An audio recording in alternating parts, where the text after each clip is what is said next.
মাখিয়ে নিচ্ছি। তারপর এগুলোকে আমরা একটু ভেজে নেব। মাছটা করার আগে আমি গ্রেভির জন্য একটা মশলা করে নিচ্ছি। প্রথমে আমি মাছটাকে ভাজিনি, প্রথমে আগে আমি গ্রেভির মশলাটা করে তারপর আমি মাছটাকে ভাজি। আপনারা চাইলে সরষের তেলে করতে পারেন, সাদা তেলে করতে পারেন। তো আমি এটা সরষের তেলে করছি। তো আমি প্রথমে অল্প করে এখানে তেল দিয়ে দিচ্ছি, এই তেলটাকে একটু গরম হতে দিচ্ছি। তারপরে গ্রেভির জন্য যে মশলাটা তৈরি করব সেটাকে প্রথমে আমরা একটু ফ্রাই করে নেব। তাহলে তেলটা আমি গরম হয়ে গেলে তারপরে এখানে আমি মশলাগুলো সমস্ত ফ্রাই করব।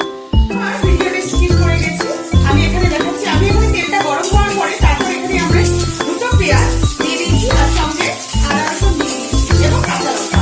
এগুলোকে আমি একটু ভালো করে ফ্রাই করে নিচ্ছি, কারণ এগুলোকে সব আমি মিক্সিতে পেস্ট করে নেব। আমাদের বেশ লাল লাল করে ভাজা হয়ে গেছে। এবারে এর মধ্যে আমরা এখন একটা টমেটো দিয়ে দিচ্ছি, আর সঙ্গে আমি দিচ্ছি চার পাঁচটা না, সরি 8-10টার মতো কিশমিশ অ্যাড করে দিলাম। দিয়ে আমি এগুলোকে খুব ভালো করে ফ্রাই করবো। তারপর এটাকে ঠান্ডা করবো, ঠান্ডা করে মিক্সিতে পেস্ট করবো। এটা কিন্তু আমরা গ্রেভির জন্য ব্যবহার করবো।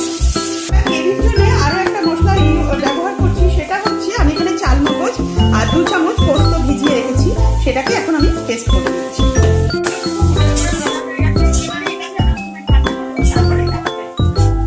আমরা এখানে চালমগজ আর পোস্তটাকে পেস্ট করছি, সঙ্গে আমি এখানে আরো 2 চামচের মতন দই অ্যাড করে দিচ্ছি। 2 চামচের মতন দই এখানে অ্যাড করে দিচ্ছি, দিয়ে আমি একটু পেস্ট করে দিচ্ছি। পেঁয়াজ, টমেটো, এছাড়া আদা, রসুন, কাঁচা লঙ্কা এগুলোকে আমরা যে ফ্রাই করেছিলাম সেগুলোকে আমরা ঠান্ডা করে নিয়েছি, আর সেগুলো আমরা মিক্সিতে দিয়ে একবার পেস্ট করে নিচ্ছি। আমাদের মশলাটা পেস্ট হয়ে গেছে। এবারে আমরা মাছগুলোকে সব ফ্রাই করে নেব। আমরা এখানে আদা, রসুন, টমেটো, কাঁচা লঙ্কা আর কিশমিশের যে পেস্টটা করেছি এর মধ্যেই আমরা 1/2 চামচের মতন কাশ্মীরি লঙ্কার গুঁড়ো দিলাম, আর 1/2 চামচের মতন লঙ্কার গুঁড়ো দিলাম। এছাড়া 1/2 চামচের মতন হলুদ গুঁড়ো, আর 1/2 চামচের মতন জিরের গুঁড়ো, আর 1/2 চামচ ধনের গুঁড়ো। এই মশলার সঙ্গেই আমরা সমস্ত কিছু মিশিয়ে নিলাম, ভালো করে এই মশলাটার সঙ্গে মিশিয়ে নিলাম। আর এখানে তো আমরা পোস্ত, চালমগজ আর দই একসঙ্গে করে নিয়েছি। তাহলে এবারে মাছটাকে আমরা ফ্রাই করে নেব, তারপরে গ্রেভির জন্য আমরা সব তৈরি করে নিয়েছি। মাছগুলোকে একটু ভেজে নিচ্ছি। মাছগুলোকে কিন্তু একদম লাল লাল করে ভাজছি না, একটু হালকা হালকা করে ভেজে নিচ্ছি। তো এইভাবে আমরা আরো একটা মাছ এইভাবে ভেজে নিলাম।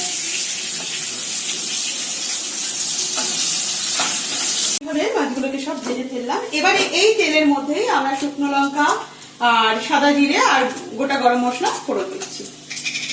একটা স্মেল বেরিয়ে গেছে। এবারে যে গ্রেভির জন্য যে মশলাটা আমরা করে রেখেছি সেটা দিয়ে দিলাম, দিয়ে ভালো করে আমরা মশলাটাকে কষিয়ে দিই। আমরা মশলাটাকে খুব ভালো করে কষিয়ে দিলাম। যে মশলাটাকে আমরা পেস্ট করেছি সেটাকে দিয়ে দিলাম এবং দিয়ে ভালো করে মশলাটাকে আমরা কষিয়ে নিচ্ছি।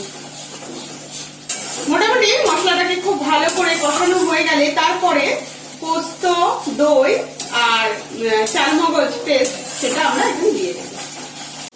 মশলা থেকে তেলটা ছেড়ে দিয়েছে। এবারে আমরা একটু এখানে 1/2 চামচের মতো নুন অ্যাড করে দিলাম, দিয়ে এইবারে আমরা একটু আঁচটাকে কম করে দিচ্ছি, কারণ আমরা পোস্ত আর দই আর চালমগজ একসঙ্গে করে রেখেছি, সেটা দেবো। যেহেতু দই আছে যাতে কেটে না যায়, তাই আমি এটাকে অ্যাড করে দিলাম।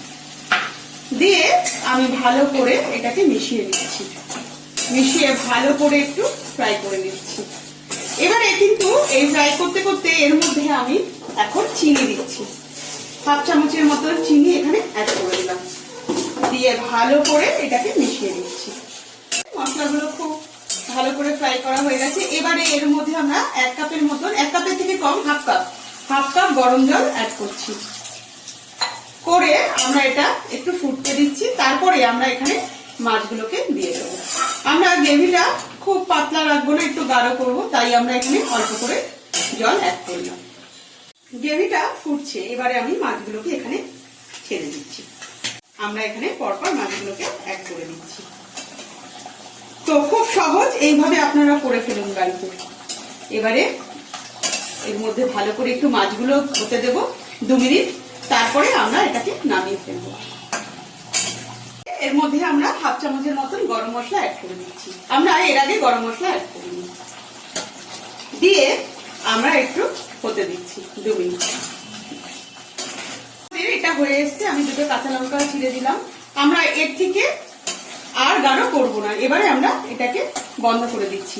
তাহলে কমপ্লিট হয়ে গেল আমাদের মাছের রেসিপিটা, কাটাপোনা মাছের রেসিপি। তাহলে আপনারা এইভাবে করে ফেলুন কাটাপোনা মাছের রেসিপি। আমার কাটাপোনা মাছের রেসিপিটা কমপ্লিট হয়ে গেছে। যদি আপনাদের এই রেসিপিটা ভালো লাগে তাহলে আমাকে লাইক করুন, শেয়ার করুন, কমেন্ট বক্সে লিখে জানান। আমাকে সাবস্ক্রাইব করতে ভুলবেন না। আর এরকমই নানান ধরনের রেসিপি নিয়ে আসবো আমি, মাধবী। সম্পূর্ণ ভিডিওটা দেখার জন্য আপনাদেরকে জানাই ধন্যবাদ।